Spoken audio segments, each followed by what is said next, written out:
प्रांजल ज्ञान गंगा में आप सभी का स्वागत है। हम संक्षिप्त महाभारत का पाठ कर रहे हैं, जिसमें कि उद्योग पर्व चल रहा है। कल हमने नहुष इंद्राणी पर आसक्त होने की कथा को पढ़ा था। आज हम इंद्र की बताई हुई युक्ति से नहुष का पतन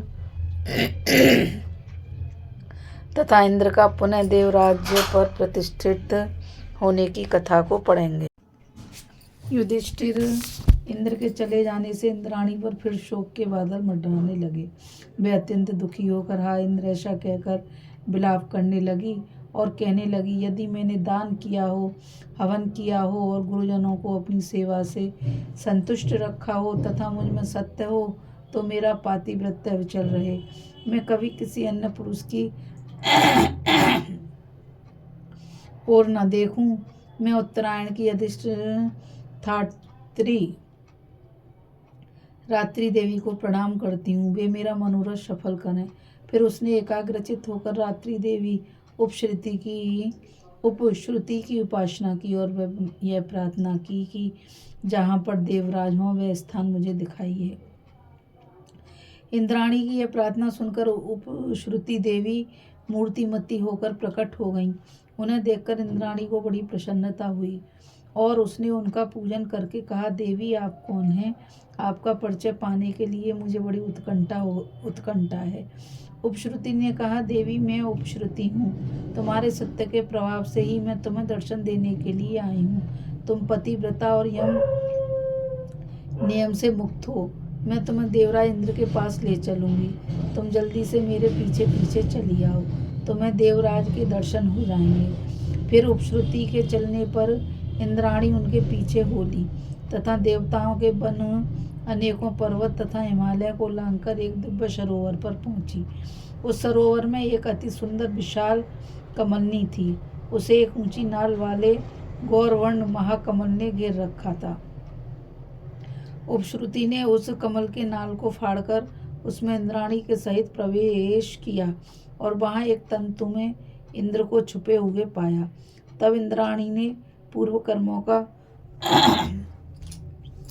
उल्लेख करते हुए इंद्र की स्तुति की। इस पर इंद्र ने कहा, देवी तुम यहाँ कैसे आई हो और तुम्हें मेरा पता कैसे लगा? तब इंद्राणी ने उन्हें नहुष की सब बातें सुनाई और अपने साथ चलकर उसका नाश करने की प्रार्थना की। इंद्राणी के इस प्रकार कहने पर इंद्र ने कहा, देवी इस समय नहुष का बल बढ़ा हुआ है। ऋषियों ने हव्य कव्य देकर उसे बहुत बढ़ा दिया है, इसलिए यह पराक्रम प्रकट करने का समय नहीं है। मैं तुम्हें एक युक्ति बताता हूँ, उसके अनुसार काम करो। तुम एकांत में जाकर नहुष से कहो कि तुम ऋषियों से अपनी पालकी उठवाकर मेरे पास आओ, तो मैं प्रसन्न होकर तुम्हारे अधीन हो जाऊंगी। देवराज के ऐसा कहने पर शची जो आज्ञा ऐसा कहकर नहुष के पास गई। उसे देखकर नहुष ने मुस्कुराकर कहा, कल्याणी तुम खूब आई,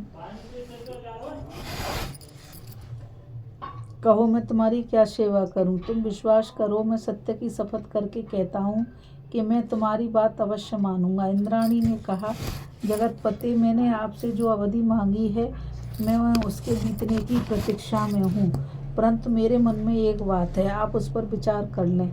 यदि मेरी वह प्रेम भरी बात पूरी कर देंगे तो मैं अवश्य आपके अधीन हो जाऊंगी।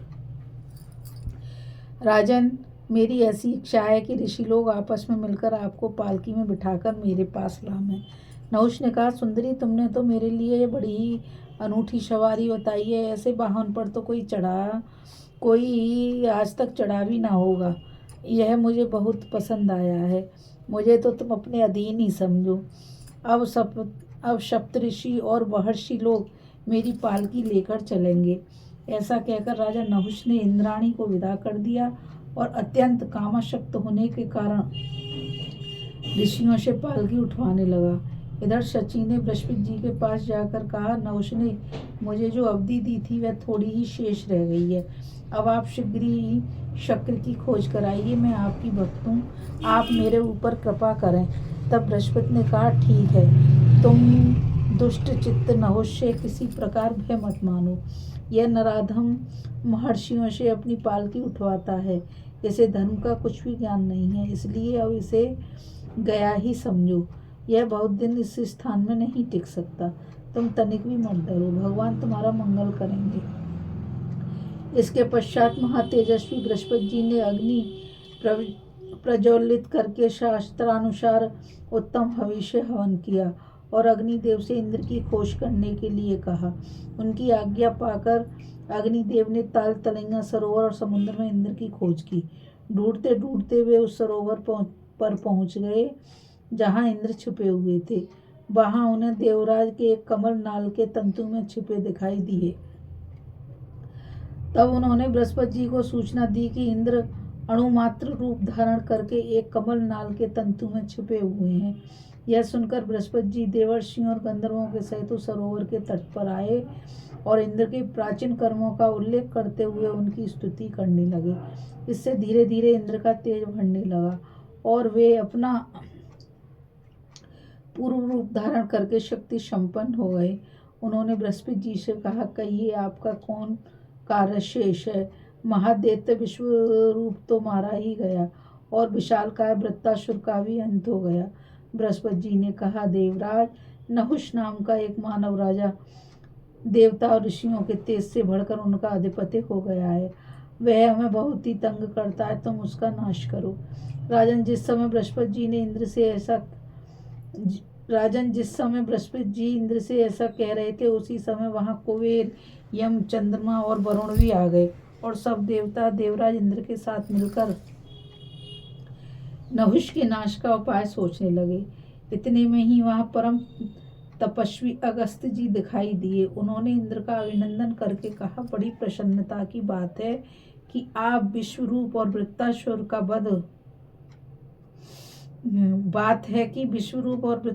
का वध हो जाने से आपका अभ्युदय हो रहा है।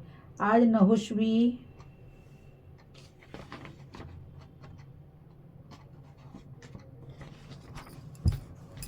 देवराज पद से भ्रष्ट हो गया, इससे भी मुझे बड़ी प्रसन्नता है। तब इंद्र ने अगस्त्य मुनि का स्वागत सत्कार किया और जब वे आसन पर विराज गए तो उनसे पूछा, भगवान, मैं यह जानना चाहता हूँ कि पाप बुद्धि नहुष का पतन किस प्रकार हुआ। अगस्त्य जी ने कहा, देवराज, दुष्ट चित्त नहुष जिस प्रकार स्वर्ग से गिरा है, वह प्रसंग मैं तुम्हें सुनाता हूँ, सुनिए। महाभाग देवर्षि और ब्रह्मर्षि पापात्मा नहुष की पालकी उठाए चल रहे थे। उस समय ऋषियों के साथ उसका विवाद होने लगा और अधर्म से बुद्धि बिगड़ जाने के कारण उसने मेरे मस्तिष्क पर लात मारी। इससे उसका तेज और कांति नष्ट हो गई। तब मैंने उससे कहा, राजन, तुम प्राचीन महर्षियों के चलाए और आचरण किए हुए कर्म पर दोषारोपण करते हो। तुमने ब्रह्मा के समान तेजस्वी ऋषियों से अपनी पालकी उठवाई है और मेरे सिर पर लात मारी है, इसलिए तुम पुण्यहीन होकर पृथ्वी पर गिरो। अब तुम 10,000 वर्ष तक अजगर का रूप धारण करके भटकोगे और इस अवधि के समाप्त होने पर फिर स्वर्ग प्राप्त करोगे। इस प्रकार मेरे शाप से वह दुष्ट इंद्र पद से च्युत हो गया है। अब आप स्वर्ग लोक में चलकर सब लोकों का पालन कीजिए। तब देवराज इंद्र ऐरावत हाथी पर चढ़कर अग्निदेव, बृहस्पति, यम, वरुण, कुबेर, समस्त देवगण तथा गंधर्व और अप्सराओं के सहित देवलोक को गए। वहां इंद्राणी से मिलकर वे अत्यंत आनंद पूर्वक सब लोकों का पालन करने लगे। इसी समय वह भगवान अंगिरा पधारे। उन्होंने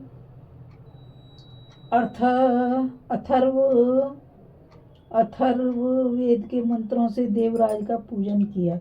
इससे इंद्र बहुत प्रसन्न हुए और उन्हें यह वर दिया कि आपने अथर्ववेद का गान किया है, इसलिए इस वेद में आप अथर्वागिरा नाम से विख्यात होंगे और यज्ञ भाग भी प्राप्त करेंगे। इस प्रकार अथर्वागिरा